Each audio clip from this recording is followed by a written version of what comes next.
ভুড়ি ভাজিটা কিন্তু হয়ে গেছে, মাশাআল্লাহ অনেক সুন্দর হয়েছে, কিন্তু কালারটা কত সুন্দর হয়েছে। আপনারা চাইলে এভাবে একবার বানিয়ে খেতে পারেন। হ্যালো এভরিওয়ান, সবাই কেমন আছেন? আশা করছি অনেক অনেক ভালো আছেন। দেখুন রিক্সার উপরে মারামারি করতেছে, আসলে দেখাতে পারলাম না। দুই ভাই বোন রিক্সায় করে, উনি স্কুলে যাচ্ছে, ওকে মারতেছে ওকে মারতেছে, কী অবস্থা।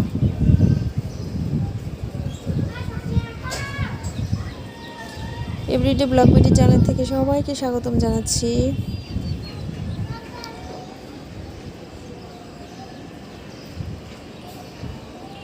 আজকে আলহামদুলিল্লাহ দিনটা অনেক ঠান্ডা, বাতাসও আছে এবং বাতাসটা ঠান্ডা বাতাস। আর রাতেও কিন্তু কারেন্ট মনে হয় যায় নাই, কারণ খুব সুন্দর একটা ঘুম হয়েছে আর ঠান্ডা ছিল। কয়টা দিন ধরে যে এত পরিমাণে কারেন্টের ডিস্টার্ব, কী আর বলবো। না ঘুম পাড়তে পারি, না গরমের যন্ত্রণায় কোনো কাজ শান্তি মতো করতে পারি। তো যাই হোক, রাতে ঘুমটা খুব সুন্দর হয়েছে। আর ঘুম ভালো হলে কিন্তু একদম ফ্রেশ লাগে, শরীরটা মনে হয় পাতলা হয়ে গেছে, এরকম মনে হয়।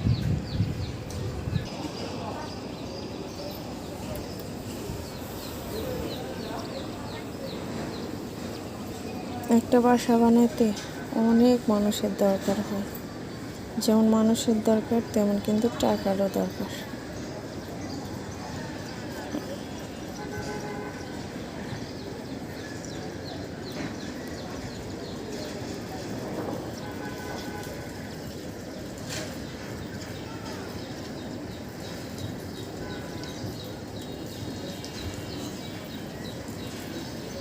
কত মানুষ কাজ করছে।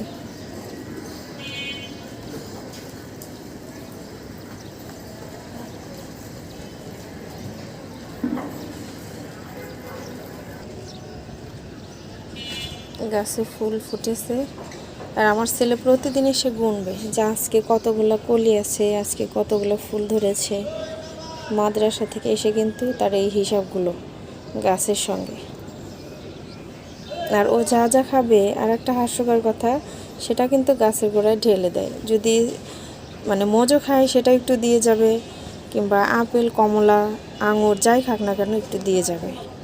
বলে যে আমি খাবো, তাহলে সে খাবে না কেন, ওর একটু খেতে হবে।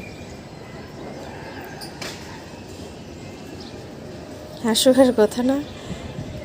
অনেক বলেছে আব্বু গাছ মারা যাবে, কিন্তু না, সে কে শোনে কার কথা, তাকে কে বোঝাবে? সে বলে না, তারও ক্ষুধা পেয়েছে, তারও খেতে হবে। মাশাআল্লাহ কত সুন্দর ফুলটা দেখা যাচ্ছে। এই ফুলের সুগন্ধি নাই কিন্তু কাটা মুকুটের গাছে, নাকি আছে আমি আসলে বুঝতে পারি না। এরা সকাল সকাল ঘুম থেকে উঠে বাবুর কাপড় চোপড় সব ধুয়ে দিয়েছে।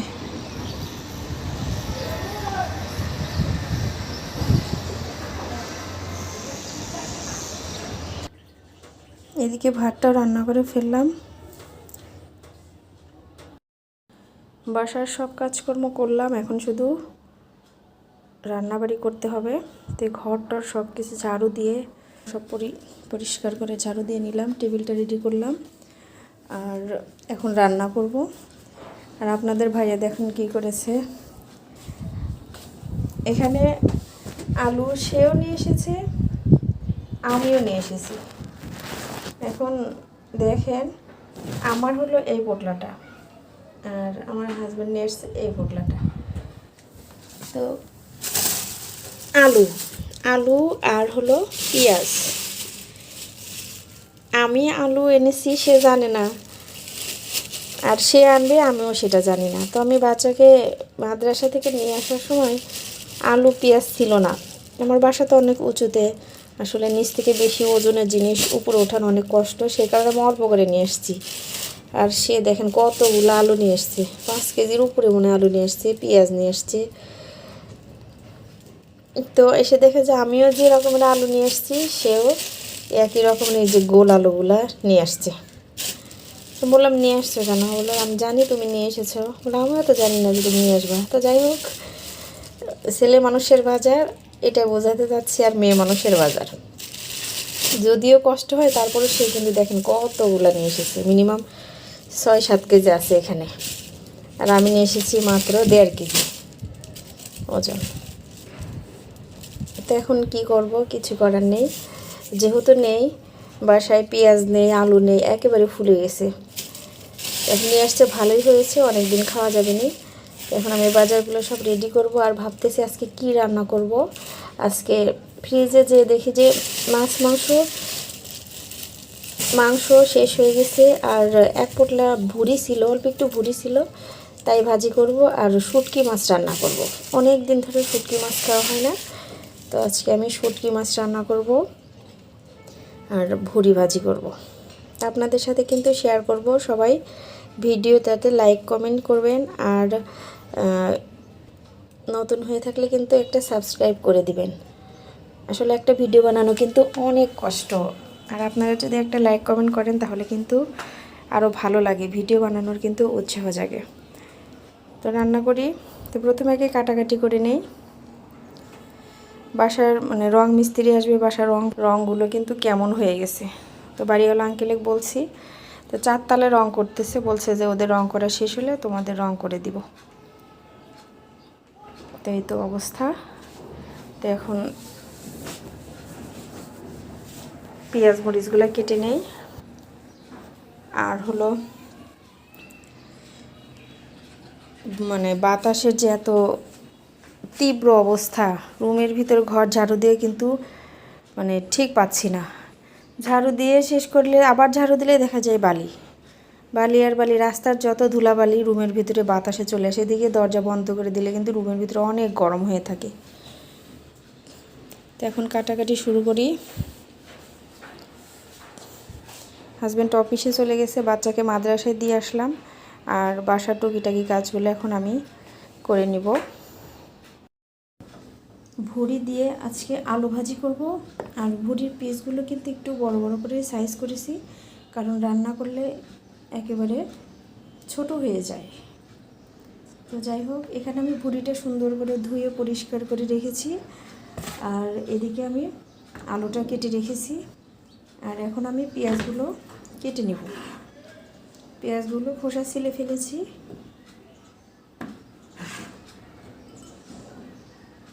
রিডে ব্লগ বিডি চ্যানেল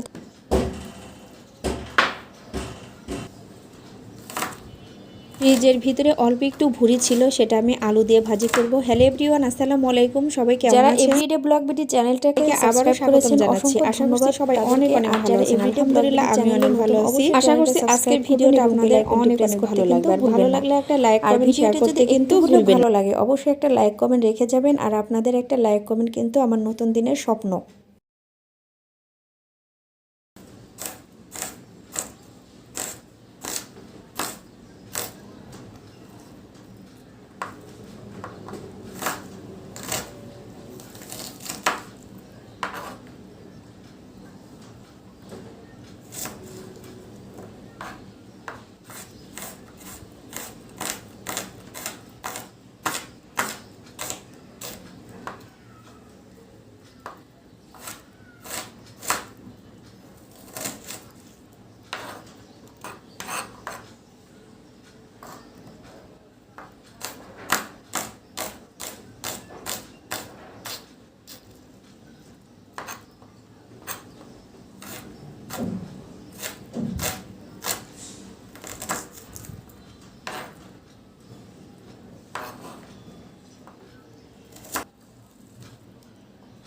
পেঁয়াজটা কাটা কিন্তু আমার হয়ে গেছে। এবার আমি সবগুলো পেঁয়াজি বাটির ভিতরে উঠাই নিচ্ছি।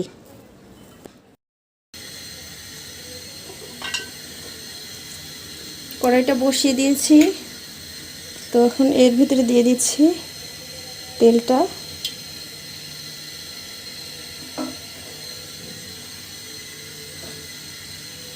তেলের ভিতরে দিয়ে দিব গরম মশলাগুলো।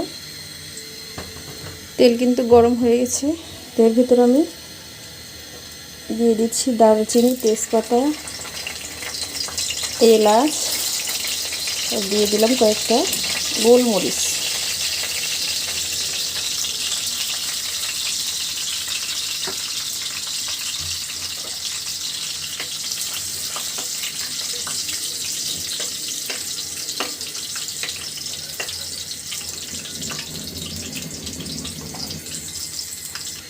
আর একটু দিয়ে দিলাম জয়ফল। তো এখন এর ভিতরে দিয়ে দিচ্ছি পেঁয়াজ কুচিগুলো।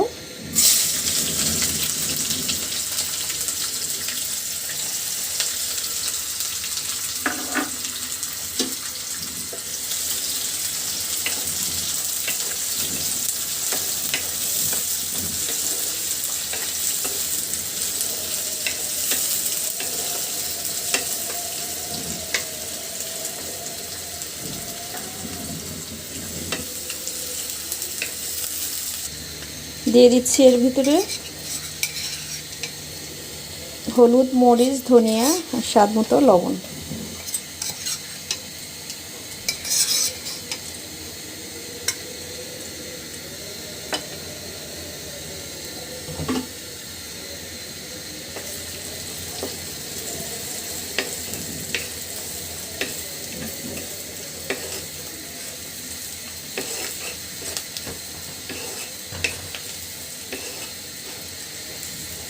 দিয়ে দিচ্ছি আদা, রসুন, জিরা বাটা,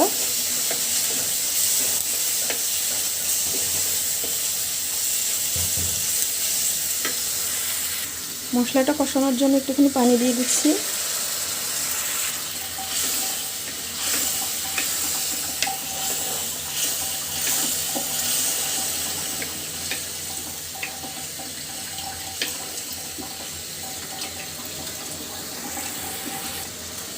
মশলাটা কিন্তু খুব সুন্দরভাবে আমার কষানো হয়ে গেছে।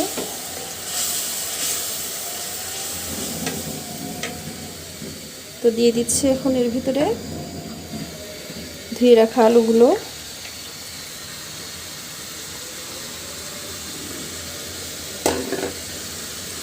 সাথে দিয়ে দিব ভুঁড়িটা।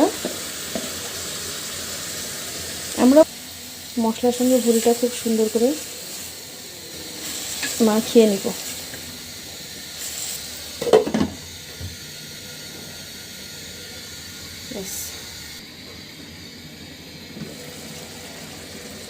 সুন্দরভাবে ফুটতে শুরু করেছে, একটুখানি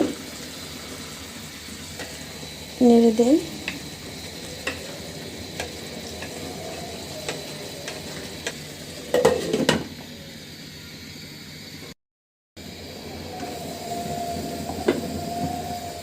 ঝোলটা কিন্তু টেনে গেছে।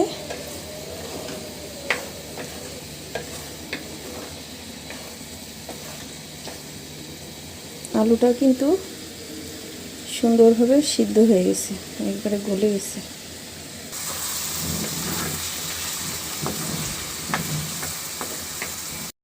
ভুঁড়ি ভাজিটা কিন্তু হয়ে গেছে, মাশাআল্লাহ অনেক সুন্দর হয়েছে। কিন্তু কালারটা কত সুন্দর হয়েছে। আপনারা চাইলে এভাবে একবার বানিয়ে খেতে পারেন। তো প্লেটের ভিতরে ভাত নিয়েছি, নিলাম একটুখানি লেবু, আর এখান থেকে নিচ্ছি ভুঁড়ি ভাজিটা।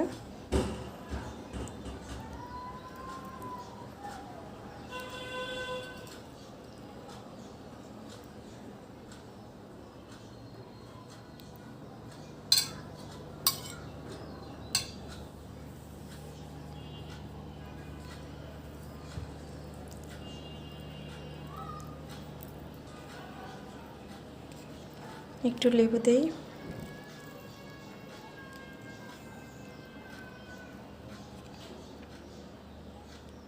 সিদ্ধ হয়েছে কিন্তু অনেক সুন্দরভাবে।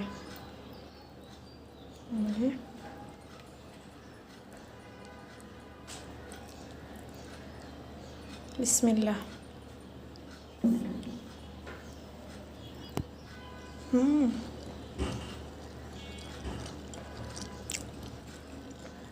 তো বন্ধুরা, সবাই ভালো থেকো, সুস্থ থেকো। আর ভিডিওটি ভালো লাগলে অবশ্যই একটা লাইক, কমেন্ট, শেয়ার করতে কিন্তু ভুলবে না। আজকের মতো এ পর্যন্ত চলে যাচ্ছি। আল্লাহ হাফেজ।